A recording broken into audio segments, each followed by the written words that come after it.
Bien, entonces decíamos que íbamos a leer en la segunda carta del apóstol Pedro, en el capítulo 1, y allí nos vamos a ubicar en los versículos que van desde el 1 hasta el 15.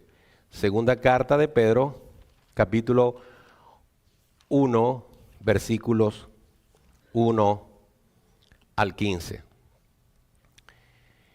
¿Cómo será tu entrada al cielo? ¿Te has preguntado eso? ¿Cómo será? ¿Cómo será ese momento? Hay un sermón del pastor Adrian Rogers que se llama 5 minutos después de morir. Y aunque no voy a hablar de ese sermón, él plantea allí precisamente qué pasa después de morir. ¿Usted sabía que se iba a morir? ¿Usted sabe que yo me voy a morir?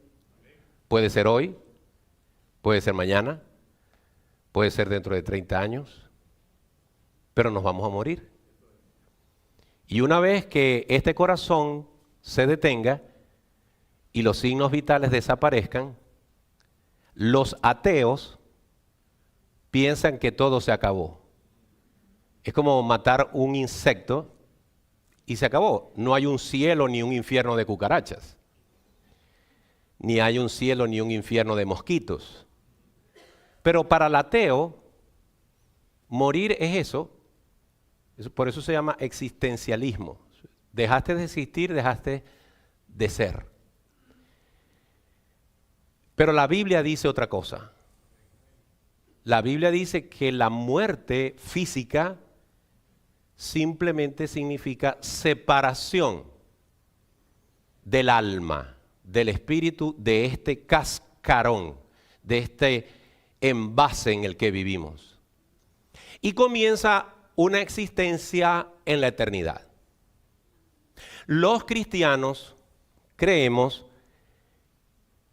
que hay un cielo y un infierno, la gloria y la condenación. Y en medio de esa convicción que tenemos conforme a las Escrituras, entonces pregunto, ¿alguien querrá perderse para siempre? ¿Alguien querrá ir a la condenación eterna por los siglos de los siglos? Yo creo que la respuesta es no. Pero hay gente que no se pregunta, creyendo que va al cielo, ¿cómo será? ¿Cómo será mi entrada a ese lugar? De eso quiero que hablemos hoy. Y lo vamos a hacer, como dije, leyendo segunda carta de Pedro, capítulo 1, versículos 1 al 15. Y quiero leer en este instante desde el versículo 1 al 4 nada más. Luego seguiremos leyendo.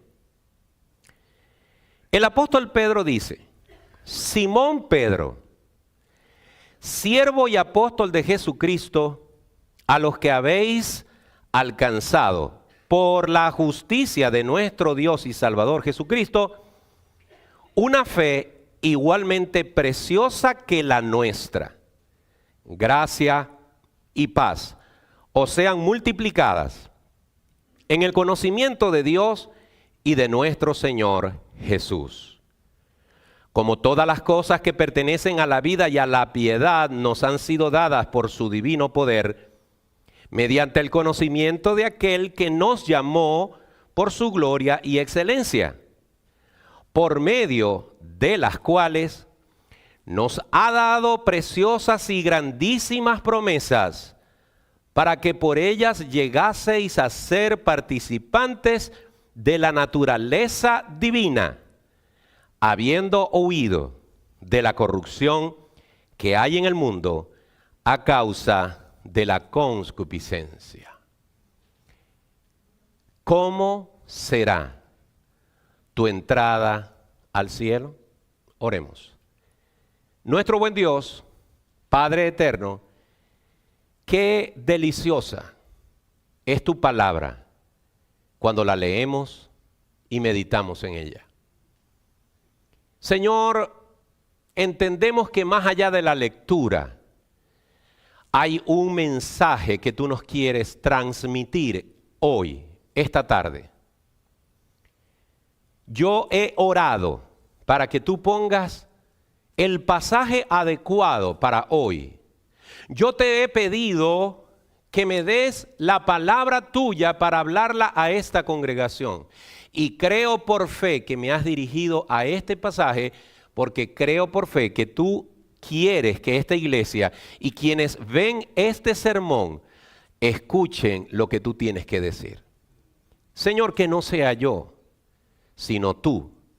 Y que cada persona que está en este lugar, más allá de estar distraído con lo que va a ser ahora más tarde, más allá de estar preocupado y ansioso por lo que va a suceder mañana, pueda estar convencido de que tú le quieres hablar y preste atención al mensaje que hoy quieres dar. Te pedimos estas cosas en el nombre de tu Hijo amado, Jesucristo. Amén. Como introducción a este mensaje, quiero decir que Pedro nos da un plan para vivir firmes en Cristo. El apóstol Pedro, tanto en la primera carta como en la segunda, le está escribiendo a cristianos que están esparcidos, regados por el mundo, producto de la persecución que viene como consecuencia de predicar el evangelio.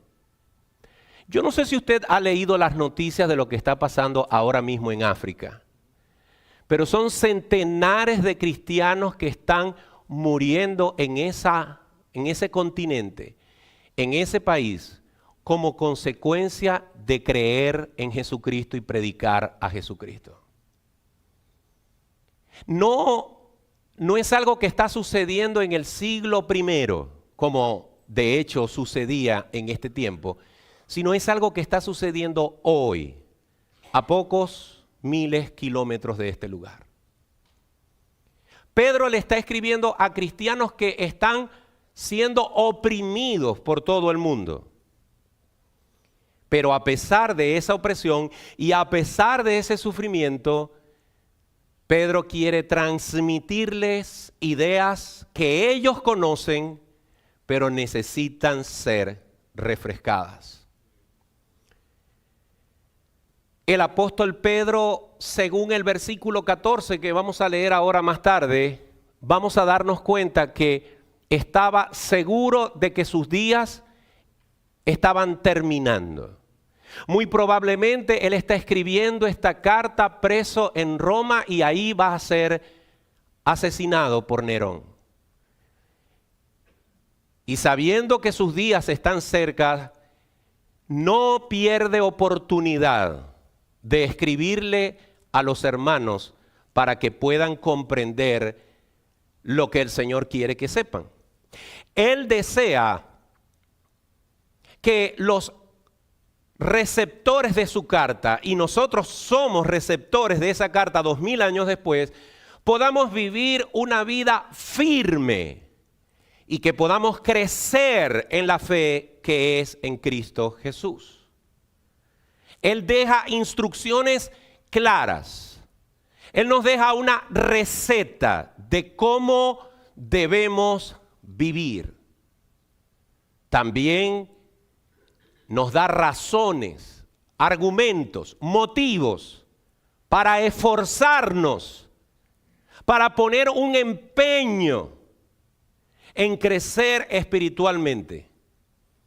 Y lo hace martillando, reafirmando, apretando tuercas que ya están allí, verdades que ya ellos conocen, que usted conoce, que yo conozco, pero que tienen que ser recordadas. Porque por nuestro estilo de vida parece que las olvidamos con frecuencia. Hoy quiero hablarte de 4 verdades basadas en este pasaje. Hay un teléfono por ahí que está sonando y ruego encarecidamente que lo pongan en silencio. La primera verdad con la que quiero comenzar este sermón es esta.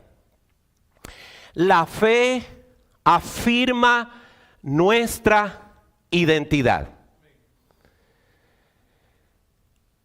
En estos días se ha vuelto muy importante una identificación. Siempre es importante salir con un ID, pero en estos días se ha vuelto más importante tenerla a mano. La identidad nos dice quiénes somos y le dice a otros quiénes somos. Y la fe cristiana nos identifica. La fe cristiana afirma quiénes somos y le permite saber a las personas lo que somos y lo que creemos.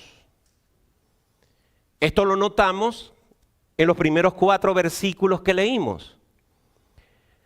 En primer lugar, el apóstol Pablo en el versículo 1 utiliza un currículum muy corto, un currículum muy breve.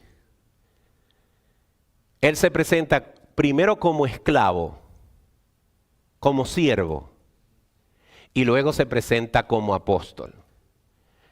Pedro está diciendo, yo soy un siervo del Señor, pero también tengo la autoridad que me ha dado Jesucristo para compartir estas verdades que voy a compartir con ustedes ahora. Cuando yo predico desde este púlpito, yo no soy más que ustedes. Soy un cristiano igual que ustedes.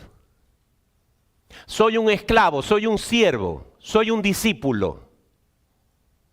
Pero también entiendo que Dios me ha dado una posición, una responsabilidad y una autoridad.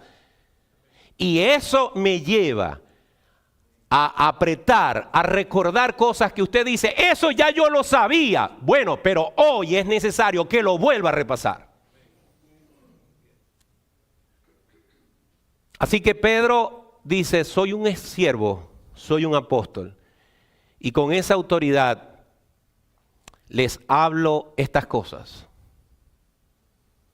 Una de las cosas que me maravilla del versículo 1 es que dice, a los que habéis alcanzado por la justicia de nuestro Dios y Salvador Jesucristo.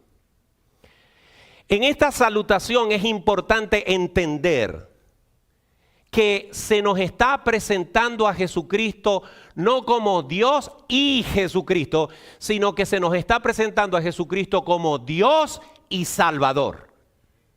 En este versículo, Pedro está reafirmando la deidad de Jesús. Usted no puede tener un concepto menor de Jesús del que realmente debe tener. Él es Dios, Él es nuestro Salvador. Y para que usted tenga una identidad como cristiano y para que su fe sea afirmada, usted debe recordar siempre que Jesucristo es Dios encarnado. Pero hay algo también maravilloso en este versículo 1. Y es que de la palabra de Dios se puede escarbar y sacar tantas cosas. Dice, habéis recibido, habéis alcanzado una fe igualmente preciosa que la nuestra. Hermano, todos los que han venido a los pies de Cristo y todos los que están siendo invitados a creer en Cristo, están siendo convidados, están siendo invitados a participar de una misma fe. No hay fe de segunda categoría. No es que el pastor o los pastores o las personas con mayor rango en la iglesia tienen una fe distinta. No, todos hemos recibido el derecho de participar de una fe preciosa. Y esa fe preciosa fue la que tuvo Pablo, esa fe preciosa fue la que tuvo Pedro, esa fe preciosa fue la que tuvo María, esa fe preciosa fue la que tuvo Juan, esa fe preciosa fue la que tuvo Martín Lutero, esa fe preciosa fue la misma que tuvo Billy Graham, y es la misma fe que tengo yo y la que tiene usted. No hay fe de segunda categoría. Esto nos lleva al versículo 2.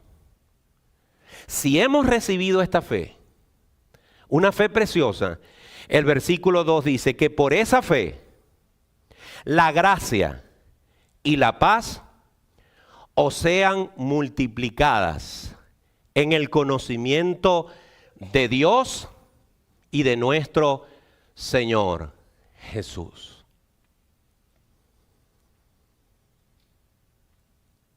Observe que la expresión del versículo 2 es que la gracia y la paz sean multiplicadas, lo que significa que ya nosotros tenemos gracia y tenemos paz, solo que esa gracia y esa paz necesita multiplicarse en nuestras vidas.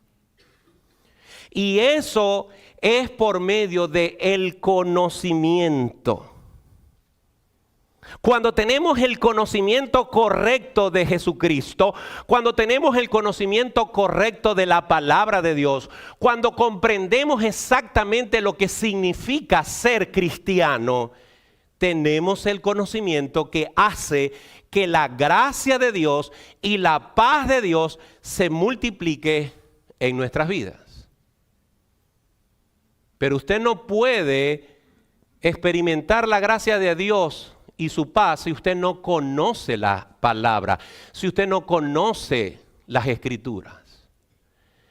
Y es muy triste ver cómo cristianos tienen serias dificultades con las Escrituras.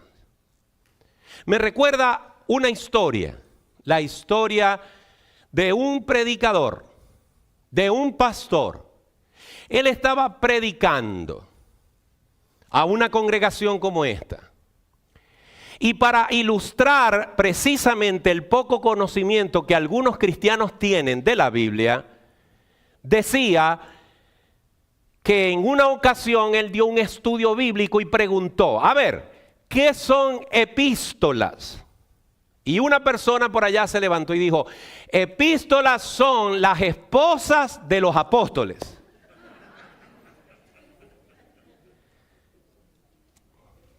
Y la gente hizo exactamente lo que usted acaba de hacer. Se echó a reír.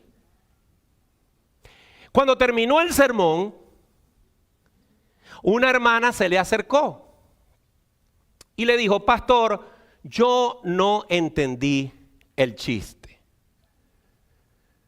Porque si las epístolas no son las esposas de los apóstoles, entonces, ¿quiénes eran? Es decir, ella ni entendió el chiste ni todavía sabía qué era una epístola.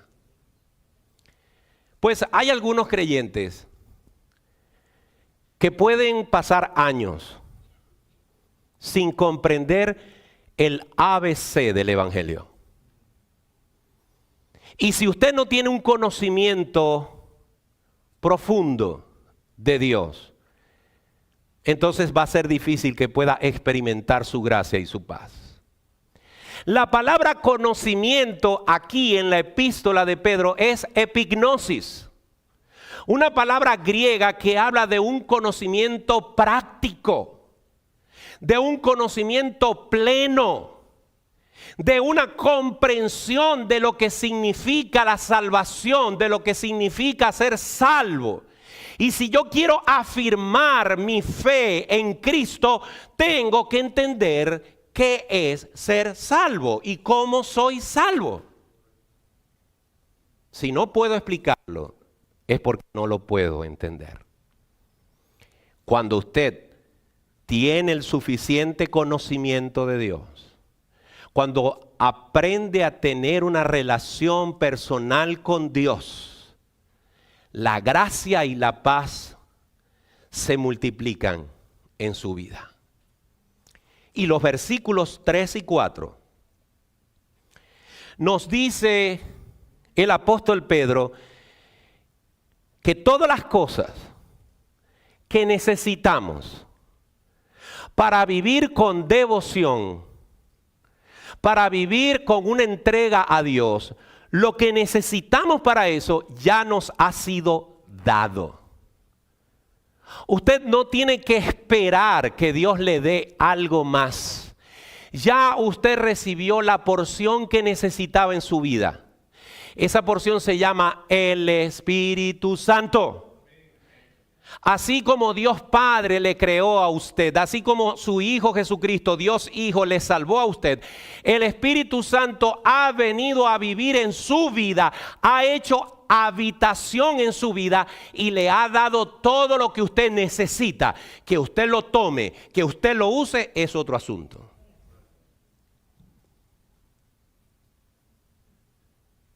Dice el apóstol Pedro, observe el versículo 4, por medio de las cuales nos ha dado preciosas y grandísimas promesas para que por ellas llegaseis a ser participantes de la naturaleza divina, habiendo huido de la corrupción que hay en el mundo a causa de la concupiscencia.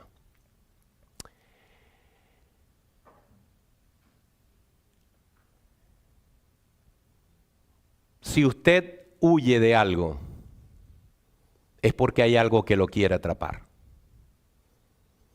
Si usted logra escapar de algo, es porque usted estaba allí en ese lugar. Y la Biblia nos está mostrando en este capítulo que los que alguna vez no conocieron a Cristo, estaban presos, secuestrados, en un mundo de impiedad, en un mundo de pecado, en un mundo de materialismo, en un mundo de sexo, en un mundo de libertinaje, en un mundo donde Dios está al final de la fila. Pero los que hemos encontrado en Jesucristo la verdad verdadera, hemos huido, hemos escapado de ese mundo que se está pudriendo.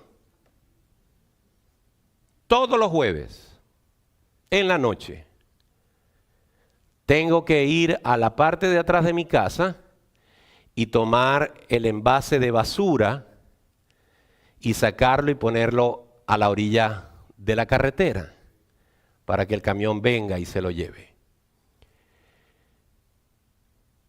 A veces hemos tenido una semana tan activa, en especial cuando nos visitan las nietas, que aquel zafacón, pipote, no sé cómo lo llaman ustedes, tobo, de basura, no le cabe nada más. Y no quiero ser muy gráfico, pero realmente hay veces que apesta. A veces realmente lo que estaba allí se ha podrido. Y uno lo sabe por el olor y las cosas que ve salir de allí. Y cuando termina de pasar el camión el viernes en la mañana y yo tomo el pipote, el bote o como lo llamemos, hay que lavarlo, echarle cloro porque la pudrición, el hedor es insoportable. Pues ese es el concepto que ese es el concepto que la Biblia tiene de este mundo. Y usted todos los días debe decirle, gracias Señor, porque me sacaste de ese lugar que se estaba pudriendo. ¿Cómo es posible que algunos cristianos quieran regresar allí? ¿Cómo es posible que algunos cristianos quieran volver a ese lugar?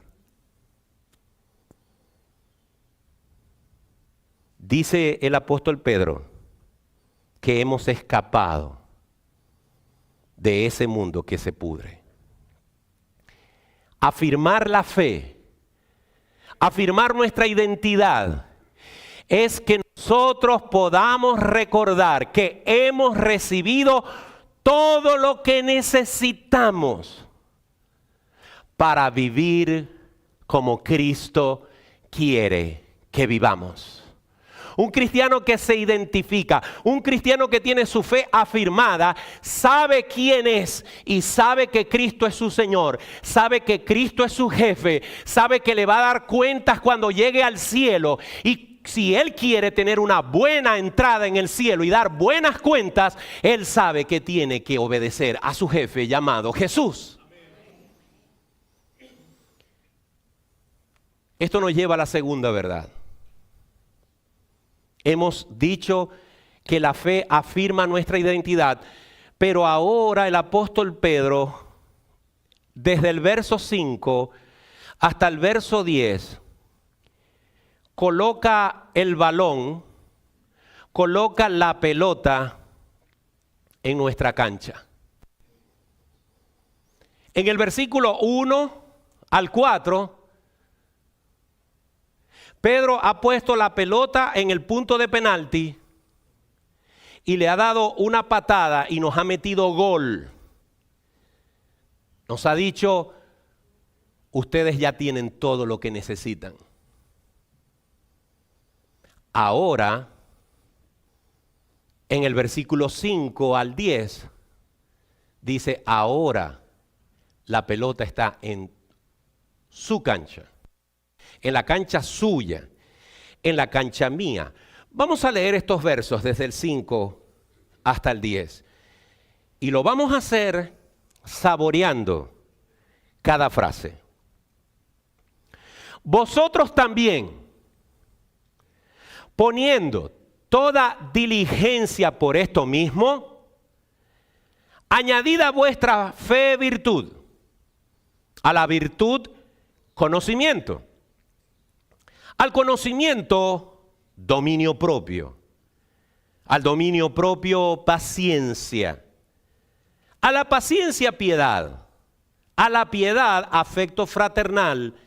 Y al afecto fraternal, amor. Porque si estas cosas están en vosotros y abundan, no os dejarán estar ociosos ni sin fruto en cuanto al conocimiento de nuestro Señor Jesucristo. Pero el que no tiene estas cosas tiene la vista muy corta, es ciego, habiendo olvidado la purificación de sus antiguos pecados. Por lo cual, hermanos, tanto más procurad hacer firmes vuestra vocación y elección, porque haciendo estas cosas no caeréis jamás. ¡Wow! Si usted quería un plan de vuelo, esto es un plan de vuelo. Si usted quiere una buena receta para vivir una vida cristiana, este es un excelente pasaje para saber qué hacer. Lo primero que nos dice el apóstol Pedro es que pongamos diligencia. Por eso este punto, esta verdad se llama la diligencia que confirma, que sella, que asegura nuestra fe. La fe afirma nuestra identidad, pero la diligencia confirma que nuestra fe es una fe verdadera. Y la mejor manera de hacerlo es esforzándonos. Poner diligencia es esforzarse, interesarse, preocuparse, no dejar las cosas para que se den cuando se puedan, sino actuar ahora porque es necesario actuar. Cuando usted es diligente, a usted no hay que estarle diciendo lo que usted tiene que hacer.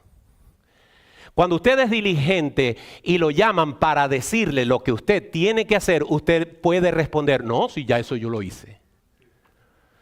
Eso hace la gente diligente. La gente que no es diligente son los que hacen las cosas cuando puedan, cuando quieran, si les conviene y cuando tengan tiempo.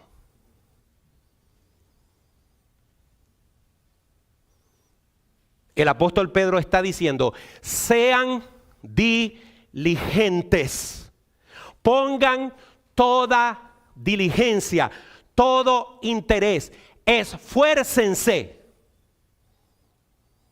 Eso requiere voluntad, decisión, determinación.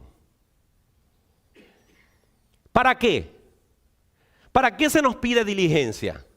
Para añadir. Escuche bien. Las cosas que vienen en esta lista no son cosas suyas, no son cosas que usted aporta, son cosas que también usted ya tiene. Porque las cosas que menciona Pedro en esta lista las aporta el Espíritu Santo. Si usted es un verdadero creyente, si usted ha nacido de nuevo y el Espíritu Santo vive en usted, todas estas cosas están en su corazón, están en su vida, pero usted tiene que ponerlas en uso y tiene que añadir, tiene que activarlas, tiene que sumarlas una detrás de otra, como una pared, como una cadena que usted construye para que la vida de Cristo se muestre en usted. Usted tiene que dar frutos, no para ser salvo, sino para demostrar que usted es salvo.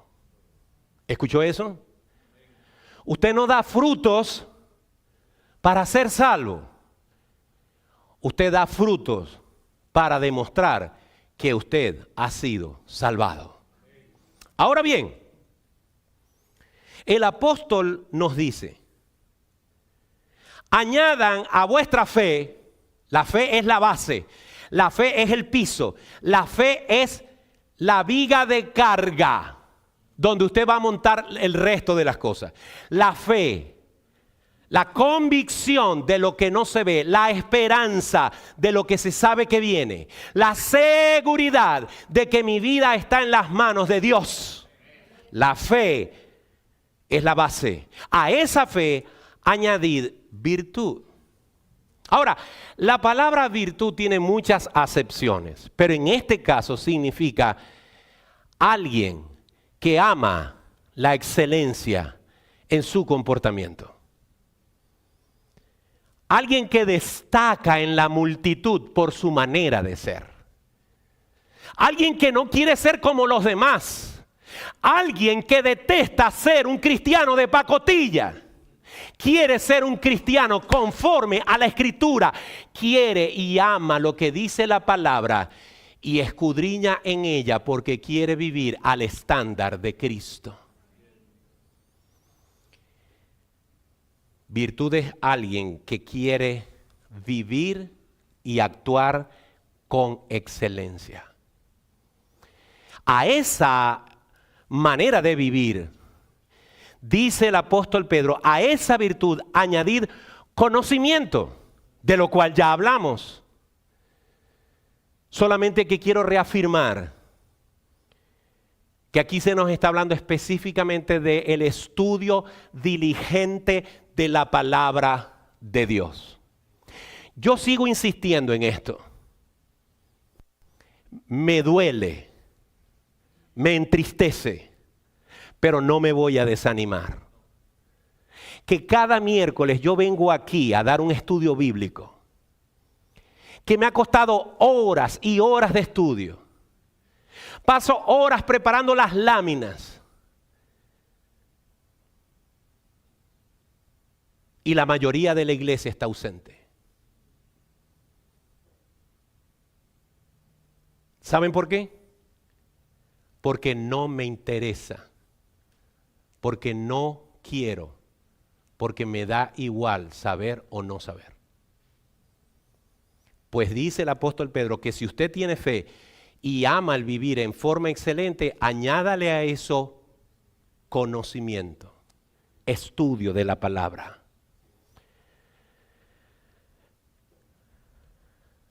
Pero si usted cree que eso es todo, no, todavía le falta.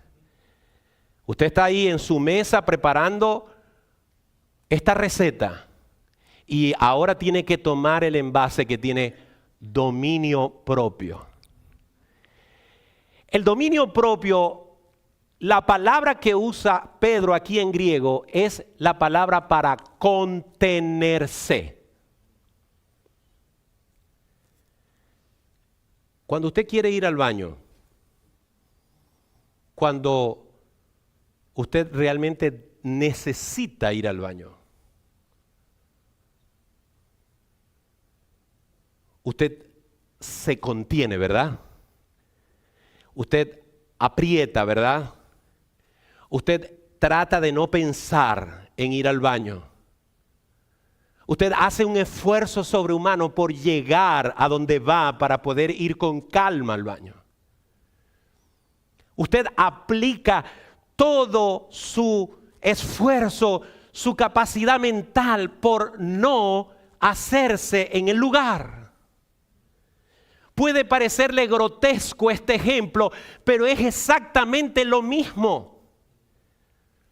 Contenerse cada vez que alguien quiere sacar lo peor de mí. Cada vez que alguien me provoque, cada vez que alguien me quiera llevar a su terreno, yo me contengo y no voy a caer en su provocación. Eso es algo que aprendí hace muy poco. No tenía dominio propio.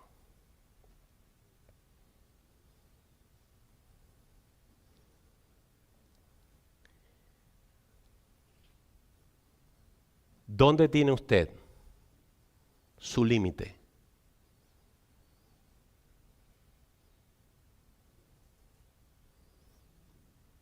Tiene que aprender a contenerse. Pero no solamente me refiero a contenerse de carácter, sino esa carnada que nos lanza Satanás con cualquier tentación. Porque Él sabe por dónde nos debe llamar, de dónde nos debe arrastrar, hacia donde Él quiere. Dominio propio, es decir, ¿sabes qué, Satanás? No soy estúpido. Por eso dice el apóstol Pablo, resistid al diablo y huirá de vosotros. Virtud, conocimiento, dominio propio, todo eso montado sobre la fe. Pero a eso todavía le falta. Hace falta paciencia. ¿Sabe cuál es la palabra paciencia en el hebreo? Upomone. Y cuando investigué sobre esta palabra, hay muchas cosas que decir. Pero en líneas generales, y la que más me impactó es esta. Upomone significa aguantar con alegría. Resistir, pero no resistir quejándose. No resistir derrotado. No resistir con resignación. No tengo más nada que hacer. No. Aguantar, resistir, avanzar con sufrimiento, pero con el gozo que solamente Cristo me puede dar. Eso es paciencia.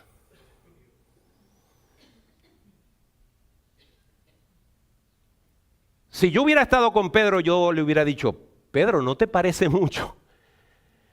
No, ya todo esto te ha sido dado. Lo que tienes es que añadir, lo que tienes es que ser diligente. Y todavía te falta agregar piedad. Piedad es devoción, anhelo de hacer sonreír a Dios. Que Dios me mire y diga, ese es mi hijo, esa es mi hija. Vivir piadosamente. Alguien que quiere invertirse en Dios, no ver a Dios como un accesorio de su vida, sino como la razón de su vida. Y esto me recuerda una historia, la historia de un hombre y su bote. Había un pastor predicándole a la iglesia acerca de la importancia de comprometerse con Dios, de comprometerse con la iglesia, de trabajar para el Señor, de poner a un lado las distracciones del mundo y dedicar tiempo, fuerza, energía, dinero, dones para la gloria de Dios. Eso es devoción. Pero mientras que él predicaba este sermón, notaba que un hombre de su iglesia se retorcía en la silla. Y él sabía que el mensaje le estaba llegando allí. Este hombre quería comprarse un bote. Su esposa no quería, porque sabía que eso lo iba a distraer más de las cosas del Señor. Pero él estaba empeñado en comprar el bote. Y el pastor, mientras que lo veía, mientras que predicaba sobre la necesidad de dedicarse a Dios, de dejar las tentaciones de este mundo, veía cómo el hombre se incomodaba más y más. Cuando terminó el sermón, el hermano le pidió al pastor hablar con él. Fueron a su oficina. El pastor se sentó y él también. Y le dijo: pastor, el Señor me ha hablado en su sermón. El pastor se puso contento. Dijo: este hombre ha desistido de comprar el bote. Qué bien. Tengo algo que decirle, pastor. Sí, dime. Pastor, hoy he confirmado que Dios quiere que yo compre ese bote. Y eventualmente abriré una clase de escuela dominical en él. Se rieron en la parte que no se tenían que reír. Él decidió comprar el bote para abrir una clase de escuela dominical. Es decir, no se conformaba con llevarse él a su esposa, sino hermanos de la iglesia a la playa. Cuando usted no está interesado en vivir piadosamente, cuando usted no está interesado en vivir para Dios, Dios definitivamente está en otro lugar y sus prioridades están por arriba de él. Y el apóstol dice: agreguen a eso, a todo lo que les he dicho, afecto fraternal. ¿Quiere que le diga algo? Esta es la parte más fácil. Afecto fraternal. Amar con el amor Filis o Filadelfia. Amar a quienes son mi gente cercana, a los que me caen bien, a los que se me hace fácil amar. Amor fraternal. Abrazar, besar, mandar un mensajito. Pero el último amor es el amor ágape. Ese sí es difícil. Ese es el amor para el que me ha ofendido. Pero Dios me dice: ámalo. Ese es el amor para quien me ha traicionado. Pero Dios me dice: ámalo. Ese es el amor para quien me ha despreciado o calumniado. Pero el Señor me dice: ámalo.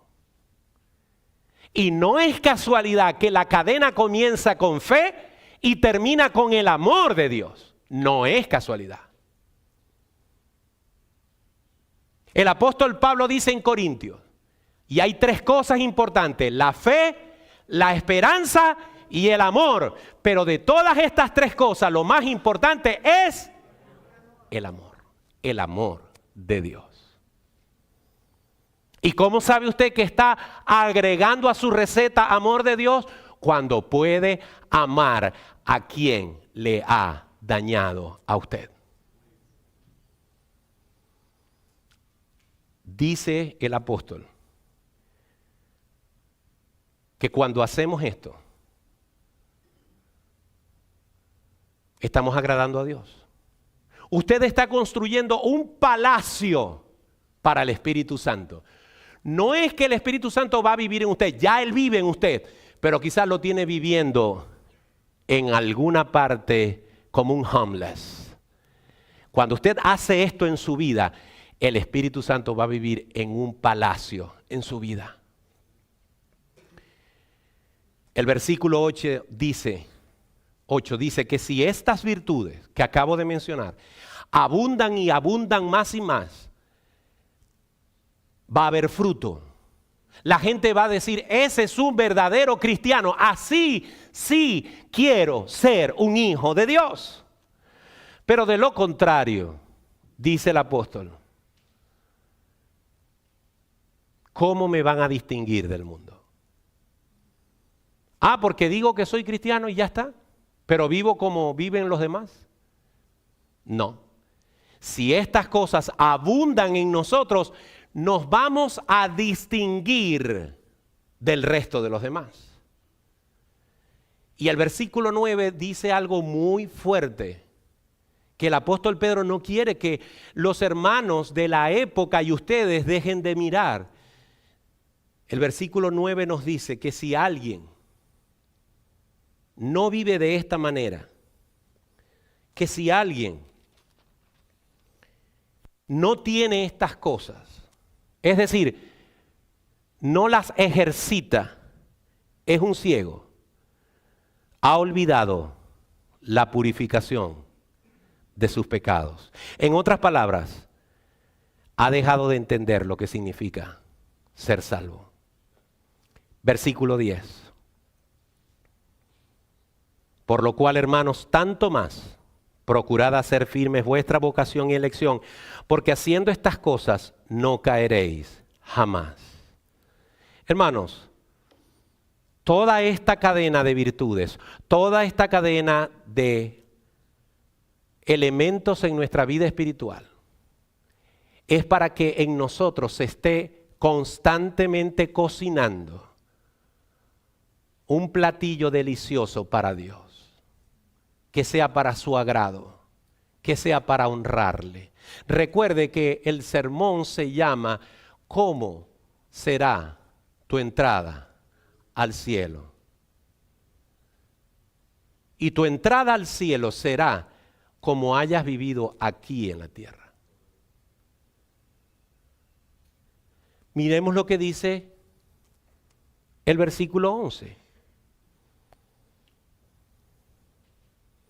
Porque de esta manera os será otorgada amplia y generosa entrada en el reino eterno de nuestro Señor Jesucristo, de nuestro Señor y Salvador Jesucristo.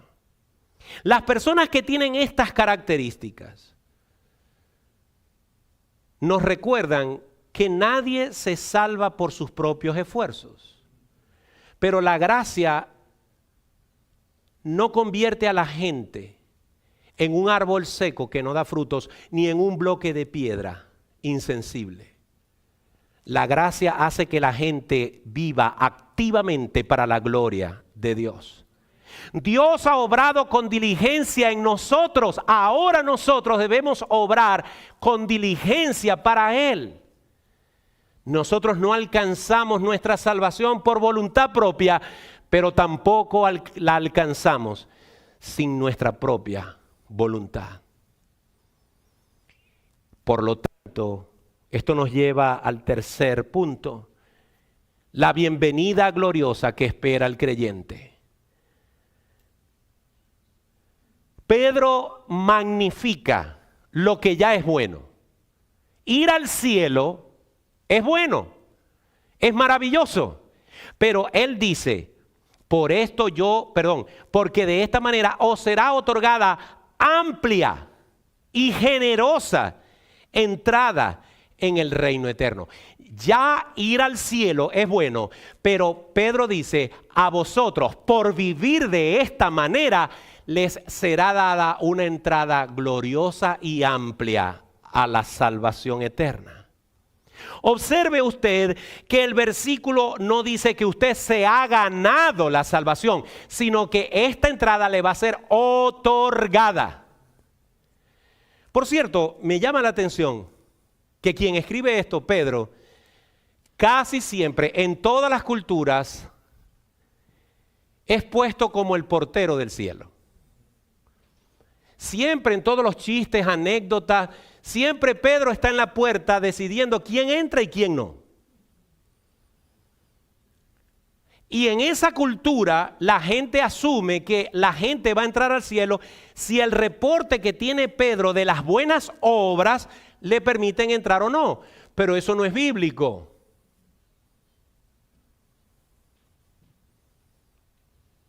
No es por buenas obras. Pero las buenas obras sí van a hacer que usted sea recibido con bombos o platillos o con un silencio vergonzoso. No lo estoy inventando. Primera a los Corintios, capítulo 3, versículo 13. Dice, la obra de cada uno se hará manifiesta, porque el día la declarará, pues por el fuego será revelada, y la obra de cada uno cual sea, el fuego la probará. ¿Sabe de qué fuego está hablando? Del juicio que el Señor le hará a los cristianos, a los salvos. Hay un tribunal que se llama el tribunal de Cristo, donde los salvos, donde los que han sido salvos, los que tienen vida eterna, sin embargo, tendrán que dar cuenta de lo que hicieron con sus dones. Por eso la pregunta, ¿cómo te van a recibir en el cielo? Sigamos leyendo, versículo 14. Si permaneciere la obra de alguno que sobreedificó, ¿se acuerdan de añadir? Añadir. Aquí dice, si permaneciere la obra de alguno que sobreedificó, ¿recibirá qué? Recibirá recompensa. Sí, hay cristianos que van a recibir recompensa y hay otros que no. Si la obra de alguno se quemare, él sufrirá pérdida. Si bien él mismo será salvo, aunque así como por fuego. Dijimos al principio que la fe suya y la fe de Pedro son idénticas. Pero ¿cómo se le ocurre a usted o a mí que el Señor va a recibir igual a Pedro en el cielo que a mí? ¿A quién se le ocurre que en el cielo la llegada de Billy Graham va a ser igual que la suya o que la mía? Un hombre que vivió para Cristo, un hombre que ganó millones de personas para Cristo y en 70 y pico de años de matrimonio jamás se le conoció algo que alguien pudiera tachar. ¿Se salvó por eso? No, pero en el cielo hubo bombos y platillos cuando llegó Billy Graham. Cuando llegó Luis Palau. ¿Por qué? Porque su obra, el resultado de su vida en la tierra, dio para eso. Algunas personas van a llegar al cielo como sobrevivientes de un incendio. En Venezuela, no voy a decir esa palabra, no vaya a ser que sea una grosería en la suya. Pero hay gente que va a entrar al cielo por un pelito. No porque haya hecho o haya dejado de hacer cosas, sino que la gracia del Señor lo sostuvo hasta el final. Aunque fue una vida desperdiciada porque nunca dio buenos frutos. Nunca dio lo que el Señor le pedía.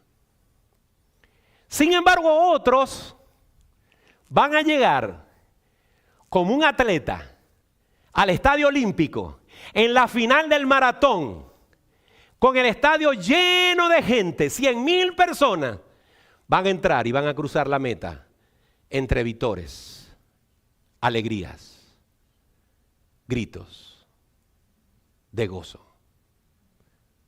¿Cómo te van a recibir en el cielo? La diferencia de cómo vas a ser recibido en el cielo va a depender de cómo corriste tu carrera, cómo viviste, qué fruto diste de la gracia que Dios te dio. Y por último, y no menos importante, el apóstol Pedro se despide en este capítulo diciendo en el verso 12, por todo esto que les he hablado, yo no dejaré de recordaros siempre estas cosas, aunque vosotros las sepáis. Algunos quizás hoy me han visto con una cara de aburrido, diciendo, pastor, yo estaba esperando que me hablara de otra cosa, eso ya yo lo sé. Sí, lo sabes, pero ¿lo estás haciendo? ¿Lo estás practicando? Pedro dice, no voy a cesar de recordárselos. No solamente dice eso. Versículo 13. Pues tengo por justo, en tanto que estoy en este cuerpo, el despertaros con amonestación. Versículo 14. Sabiendo que en breve debo abandonar el cuerpo como nuestro Señor Jesucristo me ha declarado. También yo procuraré con diligencia que después de mi partida vosotros podáis en todo momento tener memoria de estas cosas. Las verdades no pueden dejar de recordarse. Filipenses 3:1, no Pedro, Pablo dice, por lo demás, hermanos, gozaos en el Señor. A mí no me es molesto el escribiros las mismas cosas y para vosotros es seguro. Pedro nos está demostrando que aunque sabe que sus días están contados, aunque el reloj de arena se está agotando para él, él no va a desperdiciar su vida en enseñar a otros lo que necesitan oír. Pregunto, ¿qué harías con tus últimas horas de vida?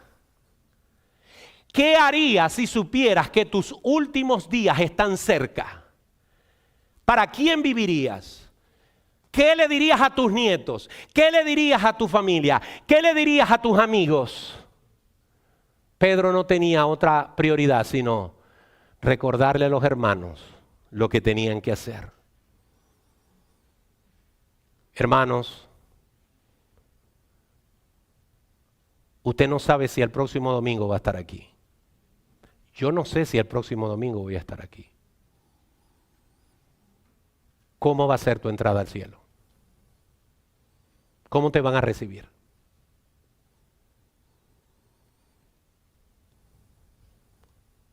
Esta última imagen que quiero mostrar y versículo es la imagen de un jugador llegando al home plate después de dejar en el campo con un jonrón a su equipo enemigo. Observen a los jugadores que están en el home. Observen al público. Quien tomó esta foto es un hombre que colecciona este tipo de ocasiones donde un jugador siempre deja en el campo con un jonrón a su adversario. Y él dice, siempre es la misma alegría, siempre es el mismo gozo. Y el que colecciona esa foto es cristiano. Y él dice, yo no puedo dejar de pensar que así me van a recibir en el cielo.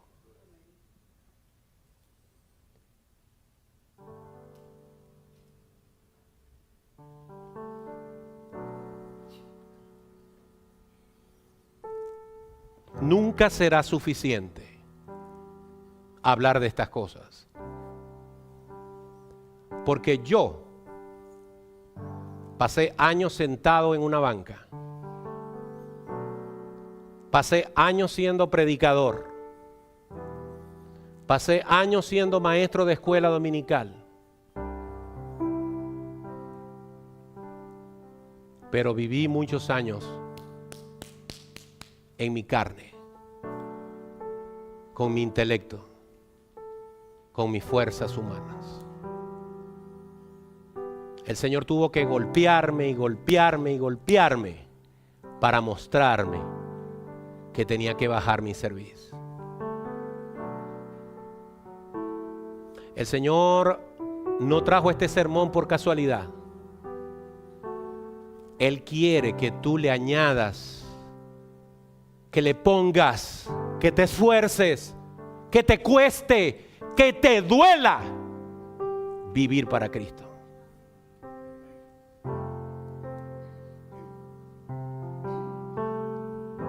A menos que quieras entrar en un silencio vergonzoso al cielo. Yo quiero oír las palabras del Señor que me dice: buen siervo y fiel, sobre poco has sido fiel, sobre mucho te pondré. Dos preguntas antes de irnos. ¿Vas a ir al cielo si mueres esta noche? Porque aquí hay una pregunta más importante de cómo te van a recibir en el cielo. La pregunta es: ¿voy al cielo si muero hoy? Esa es la pregunta que tú deberías de responderte. De estar seguro, de estar segura. ¿Voy a ir al cielo? ¿Qué se necesita para ir al cielo? Tener un encuentro personal con Jesús, poner tu fe en Cristo, arrepentirte de tus pecados y reconocer que Él es tu único y suficiente Salvador. Dejar de confiar en tus buenas obras y darle todos los méritos a Cristo. Si lo haces, tienes vida eterna. Y yo te quiero invitar a venir aquí al frente y decir: yo quiero recibir a Cristo como el Señor y Salvador de mi vida. Yo me arrepiento de mis pecados y quiero hoy tener vida eterna. Si quieres hacerlo, este es el momento. Solamente los valientes dan ese paso. Y no lo digo por manipularte, lo dice la Biblia. Solamente los valientes arrebatarán el reino de los cielos. Cristo te está llamando hoy. Te está diciendo: ven a mí, yo te puedo dar vida eterna. Si ese es tu caso, no temas en venir a este lugar. Él te está llamando, yo te estoy llamando. Te estoy diciendo: ven, quiero orar por ti. Y quiero que sepan que en esta iglesia y en este pastor, igual que Joan, cuentan con una iglesia que les ama y que estará allí para ayudarles. Amén. Y bendice esta iglesia y permite que puedan vivir también para tu gloria. Todo esto lo pedimos en el nombre de Jesús, dándote gracias. Amén y amén.